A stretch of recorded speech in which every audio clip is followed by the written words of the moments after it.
గత ఏడాది బంగ్లాదేశ్లో రాజకీయ అస్థిరత నెలకొన్న విషయం తెలిసిందే. ఉద్యోగాల్లో రిజర్వేషన్లకు వ్యతిరేకంగా మొదలైన విద్యార్థుల ఉద్యమం హింసాత్మకంగా మారింది. వేలాది మంది నిరసనకారులు దేశవ్యాప్తంగా పెద్ద ఎత్తున ఆందోళన చేపట్టారు. విద్యార్థుల నిరసనతో అప్రమత్తమైన ఆర్మీ ప్రధాని పదవికి రాజీనామా చేయాలని షేక్ హసీనాకు సూచించింది. దాంతో గత్యంతరం లేని పరిస్థితుల్లో ప్రధాని పదవికి రాజీనామా చేసి హసీనా భారత్కు చేరుకుంది. భారత్లో ఆశ్రయం పొందుతుంది. అయితే తాజాగా ఆమె ఒక ట్వీట్ను చేశారు.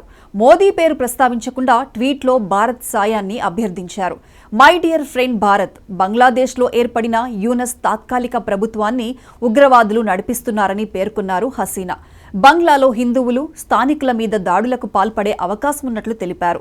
ఉగ్రవాదుల సహకారంతో ఏర్పడిన ప్రభుత్వంపై చేస్తున్న పోరాటంలో భారత్ కలిసి రావాలని కోరడంతో పాటు భారత్ తమకు సహకరిస్తుందని ఆశించారు. అయితే ఈ ట్వీట్ను ట్విట్టర్ డిలీట్ చేసింది. ఇప్పుడు ఇదే అంశం చర్చకు దారితీసింది. అసలు ఈ ట్వీట్ను తొలగించడానికి కారణమేంటి? ఎందుకు తొలగించాల్సి వచ్చింది? ఎవరి ఒత్తిడితో హసీనా ట్వీట్ను ట్విట్టర్ తొలగించింది? అంటే నిజంగానే యూనస్ ప్రభుత్వం ఉగ్రవాదుల సహకారంతోనే ఏర్పడిందా అనే అనుమానాలు సైతం ఉత్పన్నమవుతున్నాయి. దీనిపై చైనా పాత్ర కూడా తెర మీదకు వస్తుంది. ప్రస్తుత మహ్మద్ యూనస్ ప్రభుత్వం చైనాకు దగ్గరవుతూ భారత్తో సంబంధాలను సైతం తెంచుకుంది.